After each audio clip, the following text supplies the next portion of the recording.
Magandang hapon po. Maganda naman itong ating ebanghelyo.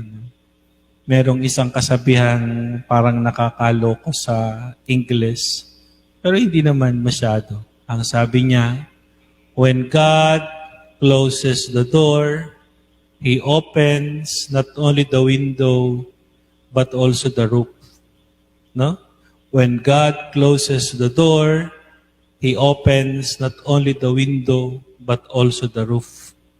So, hindi naman nagsasarado lahat ng paraan para sa atin. Kapag nagsarado ang pintuan, baka bukas pa ang bintana. Kung sarado pa ang bintana, baka pwedeng buksan yung bubong at doon ihugos, hindi ihagis. So, bakit naman mabubuksan nila? Mga bricks kasi yun eh. So, bricks, no? Hindi wala pa naman sigurong galvanized iron sheet noon, no? Yung yero. Pero mga batong brick, no? So, pwede sigurong tanggalin sa isa. Kaya they were able to open the roof at ihugos yung paralitiko. Okay?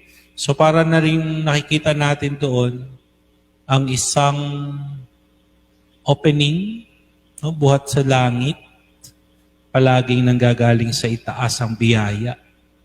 Parang ganyan. Pangalawa, nakakatuwa yung action kung mga kaibigan man ng taong may sakit, yung mga taong nagdala sa kanya. Alam ho ninyo, pag may sakit tayo, pag masobra na yung sakit, kung anong sabihin sa atin, iyon ang gagawin natin. Hindi ba? Wala na tayong control doon eh. Yung sabing, ayoko doon, may sakit ka, tumahimik ka, dadalhin ka namin doon. Kasi wala ka, hindi mo kaya yung sarili mo eh. Kasi kung if you are in command of yourself, edi malakas ka pa. But when you are too sick to command, wala ka nang magagawa. Paralitiko siya eh. Anong gagawin niya? So, the paralytic is at the mercy of his friends or families. Diba? Andun lang siya kung anong gawin niya, kung saan ka dalhin. Tumahimik ka. May sakit ka. Hindi ba? Kaya pag hindi na makaimik, tatanungin yung immediate family. Ano na pong gagawin natin dito sa mag-anak ninyo may sakit. Tatanungin ka yan. But anyway, parang sinasabi lang yun, kung ang ibig sabihin ng pagkakasakit noon, panahon ng ating Panginoong Jesucristo ay ito'y dulot ng kasalanan, kaya ang unang sinabi ng ating Panginoong Jesucristo sa paralitiko, pinatawad na ang iyong mga kasalanan. In truth, sins paralyze us. Ano yun? Yung kasalanan, parang nalilimitahan niya yung ating kilos, yung ating galaw. Hindi ba? Halimbawa, pag may kasalanan ka sa akin, ayaw mo lumapit sa akin. Hindi ba? Parang ganoon. Tatago sa magulang pag may kasalanan sa magulang. Umiiwas. So parang yung sin paralyzes us. It limits our movement until mag-reconcile tayo, then malaya na ulit tayo. Hindi ba? Parang ganun yung nangyari sa paralitiko. Naparalisan niya sa kanyang kasalanan. Di ba? Kalimitan ng bunga ng kasalanan ay pagliit ng ating mundo. Ayaw nating lumabas. Ayaw nating magpakita. Sin paralyzes us.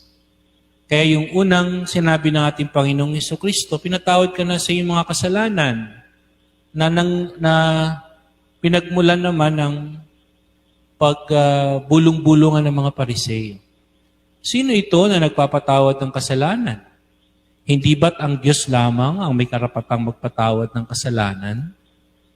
Ang ibig sabihin noon, dahil itong mga Pariseo na ito, sa simula pa lamang alam natin, ay ayaw kilalanin ng Panginoong Jesucristo bilang Mesiyas, ang isang isinugo ng Diyos, ang anak ng Diyos. Kaya kung hindi nila matanggap si Jesus, ang ating Panginoon bilang anak ng Diyos, bilang Mesiyas, hindi rin nila matatanggap ang katotohanan na siya ay anak ng Diyos, kapantay ng Diyos, at may kakayanang magpatawad ng pagkakasala.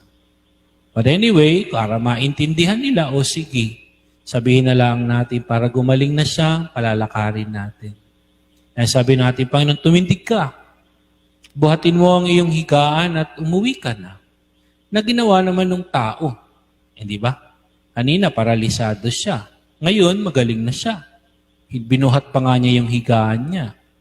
So, ibig sabihin, he is in charge again of his life. Hindi na siya paralitiko. Napatawad ng kanyang kasalanan. Malaya na naman siyang makakakilos. Malakas na naman siya. Tumindig na siya. He is now in charge of his life once again dahil pinalayan na siya sa kasalanan na nagpapahirap sa kanya. Okay? So una, we are thankful for our friends who most of the times reminds na kailangan nating lumapit sa Diyos upang tayo'y patawad sa ating mga kasalanan. No? Upang tayo dalahin sa Diyos.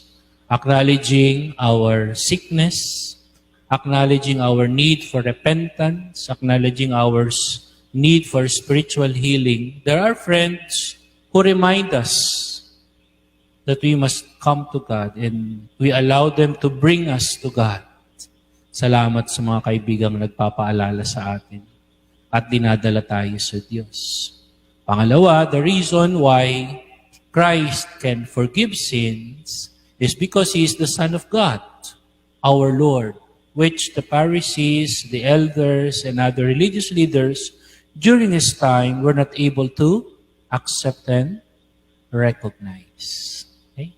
So, patuloy na hilingin natin sa Diyos, ibigay sa atin ang ating kalayaan na maging responsable sa ating mga sarili. To be in charge once more of our life. To stand up, to carry our mat, and go home and live our life freely. Amen.